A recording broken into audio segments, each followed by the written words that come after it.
Yeah, so Dishonored 1, it was pretty obvious before we released it to the public. You could play it internally. People inside the company from other teams inside the company would play it and comment on it. And early builds, alpha builds and things like that are often very rough. And so we got a lot of very useful criticism at those points.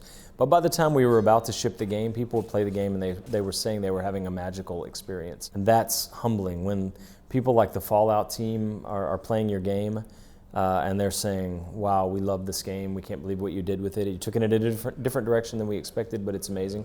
That's just humbling. So we kind of knew before the game came out that we had something.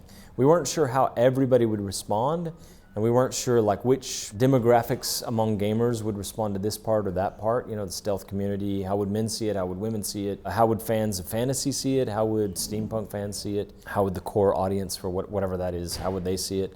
You know, all those usual questions.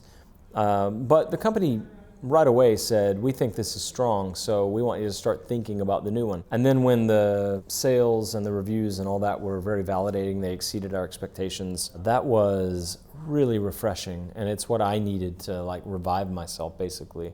Then it was for sure greenlit, and right off the bat, we knew that we wanted to do something with Emily, and we started collaborating, a handful of us, and making plans. A high-level narrative, game systems we wanted to improve, a new location we wanted to visit, adding voice to the characters, all of that stuff. I've been with Arkane for, I think, 8 years now. Studio co-creative director with Rafael Colantonio. Arkane is a company split over 2 locations. There's an Austin office and there's a Lyon office. After working with those guys for 4 years, I said, man, I really like those guys, and I'd really like to move to France, and I'd like to work more closely with them on the sequel. And Raph and I talk almost every day, so our collaboration has changed a little bit because we're having to talk across continents or whatever. But in any case, I'm living in Lyon. I've been in Lyon for 3 years. It's a pretty amazing city. I'm homesick as hell. At some point I'll go back for sure. But it's been very rewarding to get to know the guys here and to work with them. So is Raph still co-creative director on Dishonored 2 then?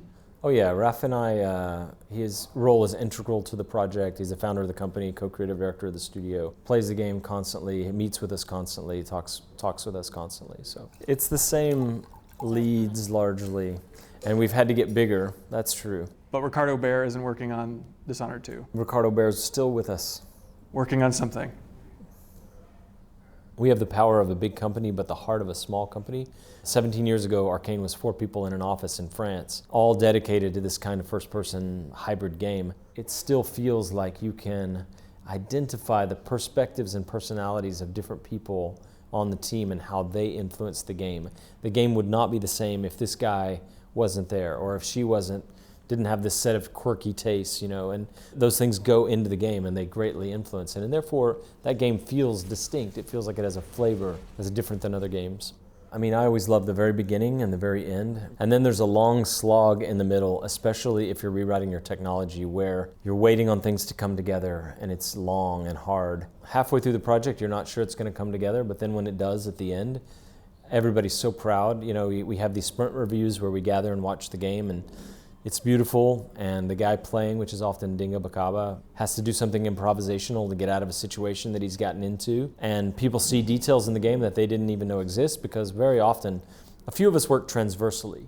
Like as lead designer, Dinga works transversally, I work transversally. But very often people have their heads down on a particular area, like animations. And all they're doing for several years is animating. And so when they see all the parts working together, I think it's really gratifying for them. They're like, this is my work. This is this huge, ambitious, complex, beautiful thing that we've made. Things you've been waiting to see for 2 years start happening in the game, and it's like magic. It's a real shot in the arm for the team. As the noise drops down, the whole experience gets better.